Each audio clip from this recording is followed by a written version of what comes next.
Shalom. Shalom. Selamat pagi adik-adik. Kita bertemu kembali dalam ibadah sekolah minggu online yang pertama di tahun 2021. Kita bersyukur karena kasih Tuhan, Tuhan masih menyertai kita sampai pada hari ini, Minggu tanggal 7 Februari tahun 2021. Di hari yang ke-38 di tahun 2021. Iya, kita akan mulai dengan ibadah sekolah minggu di saat pagi hari ini, khususnya buat adik-adik remaja. Kakak ajak buat adik-adik yang ada di rumah, mari kita semua siapkan hati kita, siapkan kehidupan kita untuk kita memuji dan memuliakan Tuhan.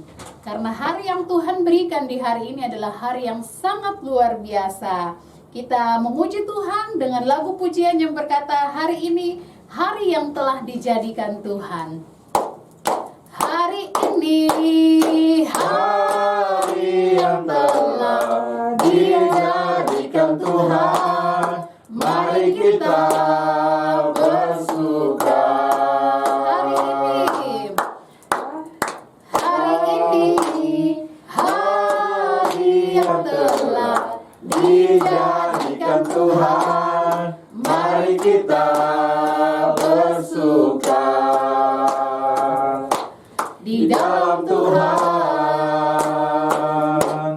bersuka, di dalam Tuhan bersuka, bersuka dalam Tuhan, mari bersuka, bersuka citalah.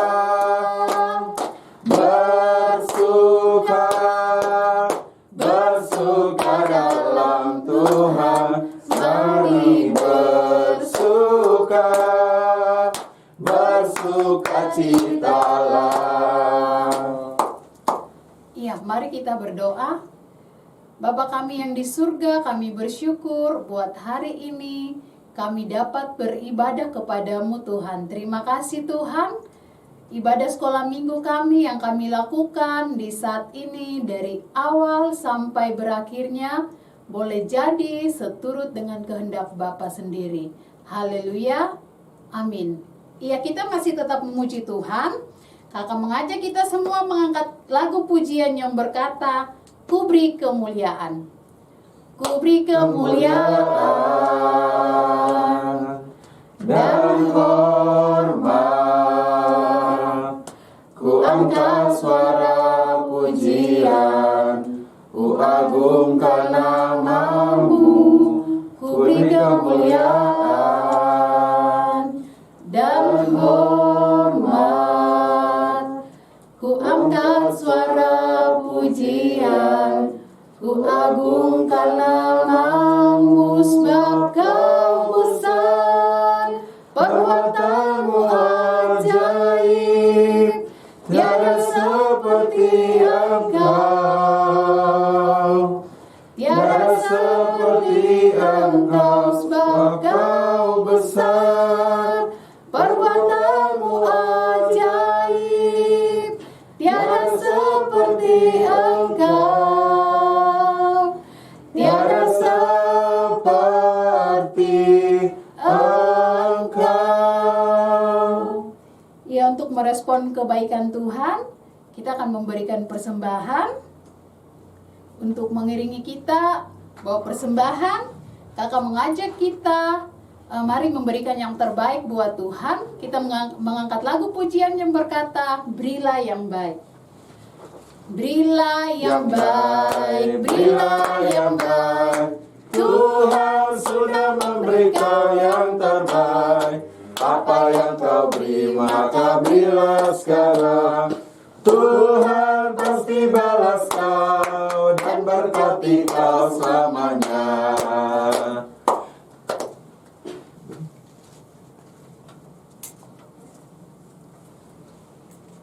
Mari kita berdoa. Bapa, terima kasih untuk setiap kebaikan Tuhan, untuk setiap pemberian Tuhan dalam kehidupan kami. Kami bersyukur Tuhan, di usia kami remaja, pada saat masa remaja ini Tuhan, kami mau memberikan yang terbaik. Persembahan yang kami berikan ini Tuhan tidak sebanding dengan apa yang Tuhan berikan kepada kami.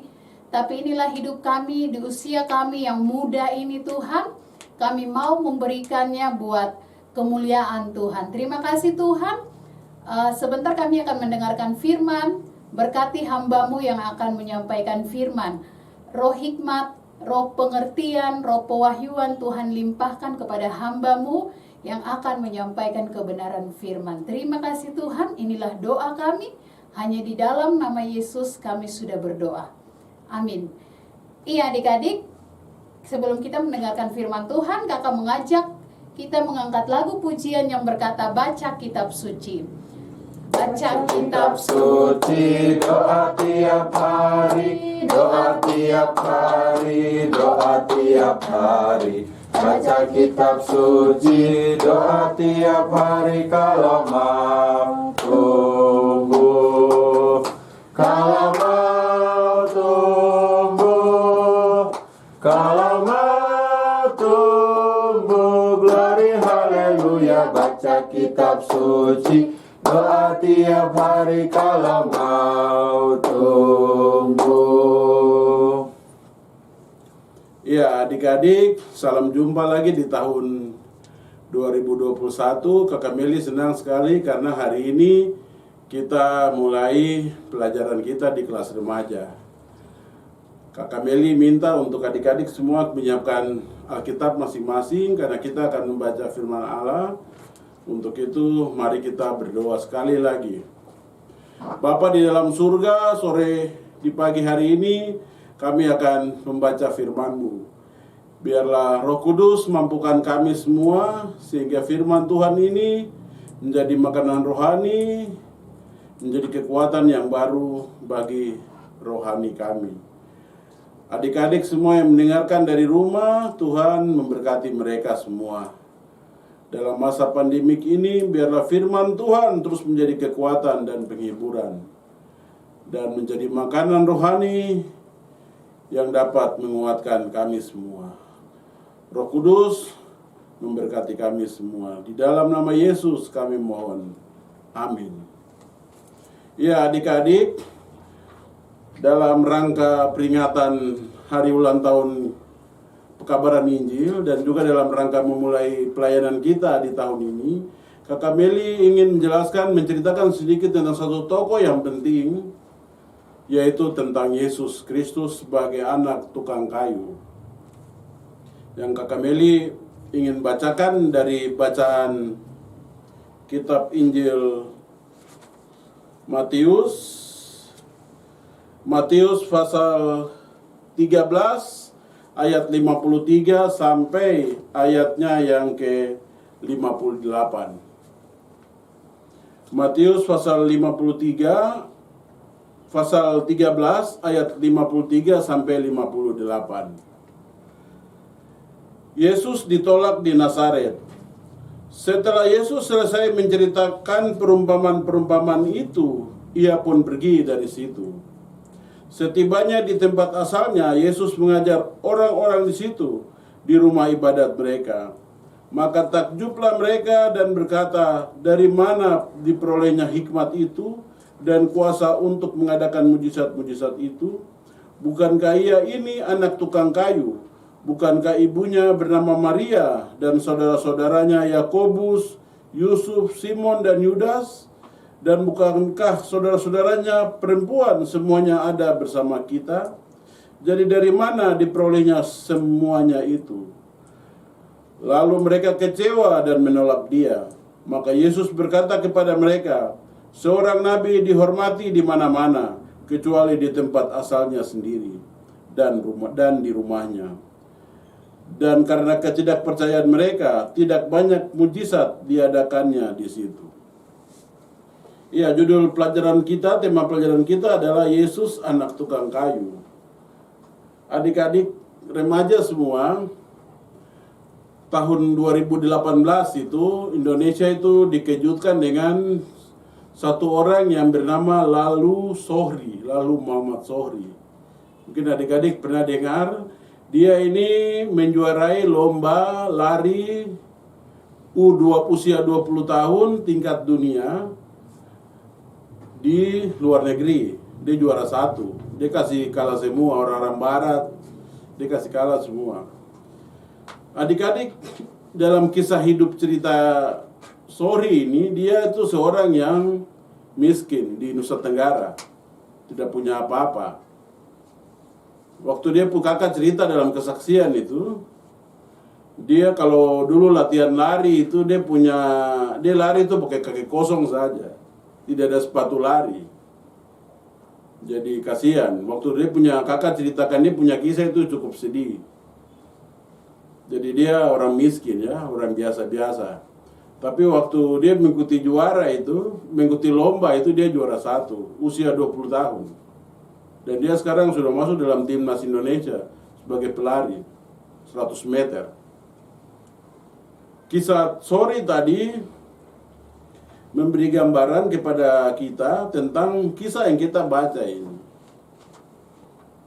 Tentang sebuah pesan-pesan dari Alkitab, tentang bagaimana cara kita melihat orang, dan bagaimana orang-orang yang sederhana itu memperlakukan hidupnya.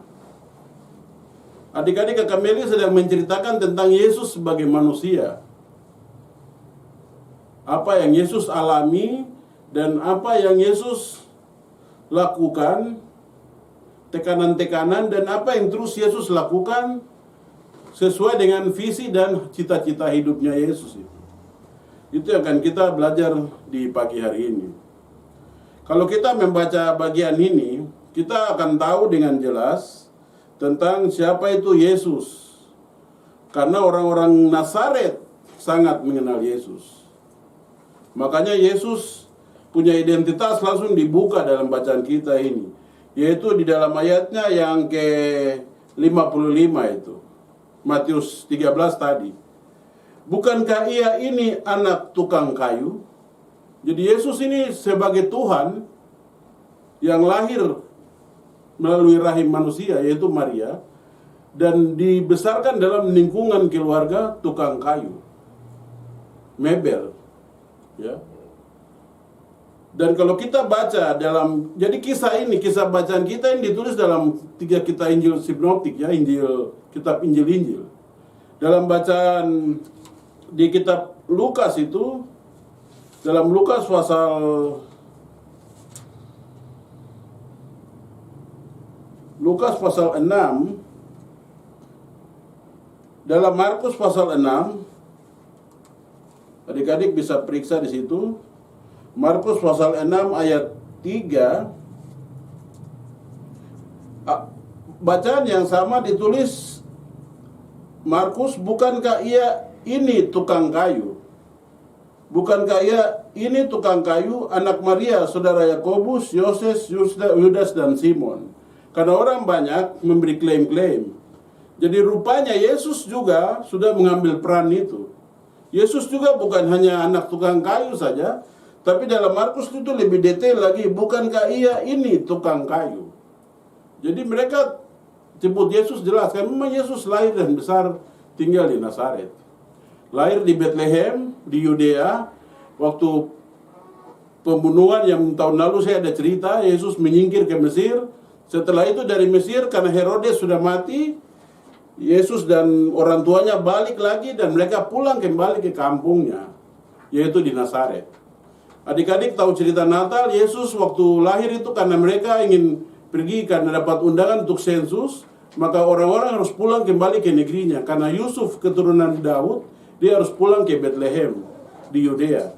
Tapi setelah mereka balik dari Mesir, mereka kembali ke kampung yang mereka tinggal, yaitu di Galilea, di Nazaret. Jadi orang-orang Nazaret kenal Yesus. Adik-adik, Yesus ini seorang yang kita bilang kalau sekarang itu Yesus dan orang tuanya itu orang yang miskin.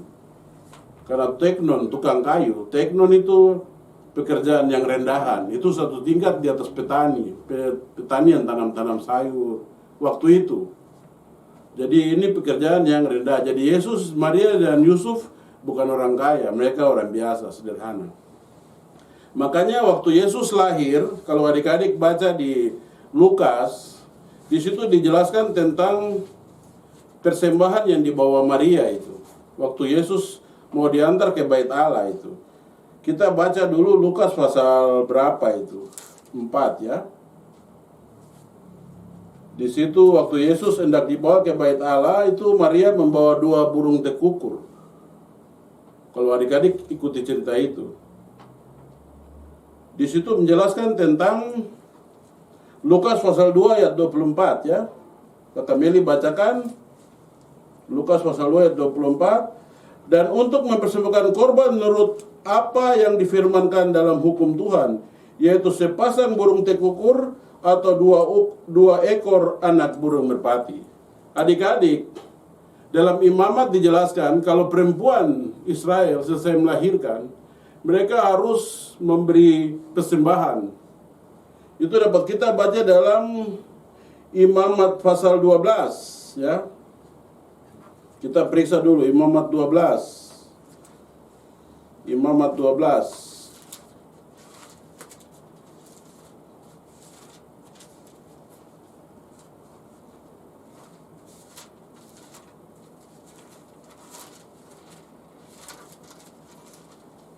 Pentahiran sesudah melahirkan anak. Jadi perempuan Israel itu kalau mereka sudah selesai melahirkan, mereka harus memberikan persembahan. Untuk apa? Untuk pentahiran mereka.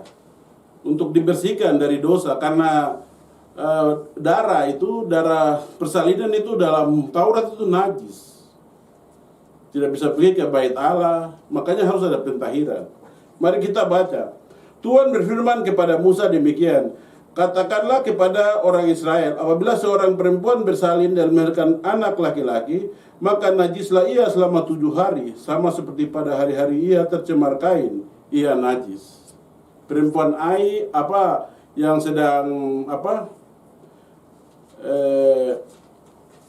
mendapat halangan dan perempuan yang melahirkan itu mereka najis selama 7 hari. Untuk yang anak laki-laki yang melahirkan anak laki-laki.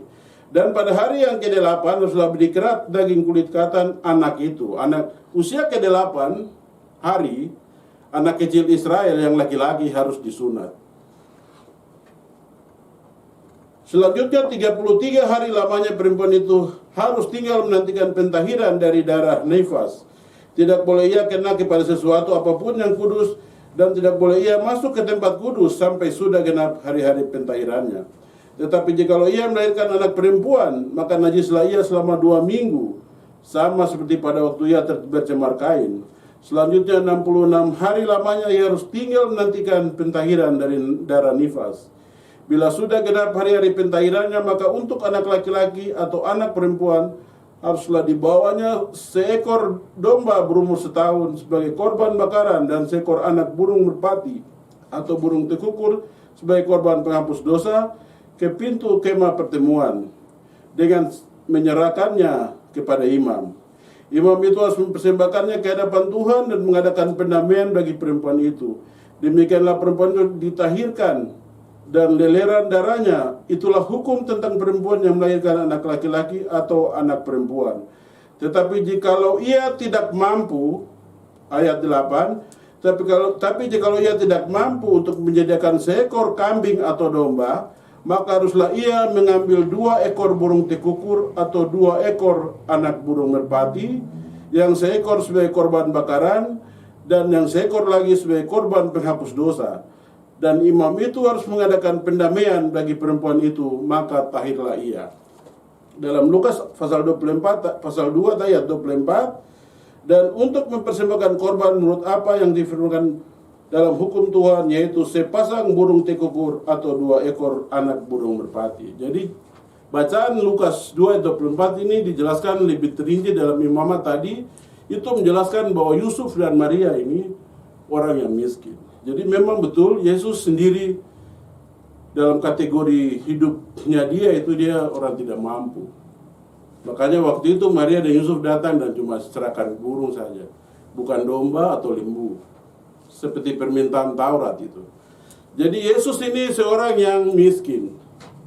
Itulah sebabnya kalau kita bacaan tadi, waktu dia datang dan setelah mengajarkan perumpamaan-perumpamaan dari perumpamaan-perumpamaan di Galilea. Setelah dia dibaptis di Sungai Yordan, dia kan mengajarkan perumpamaan-perumpamaan.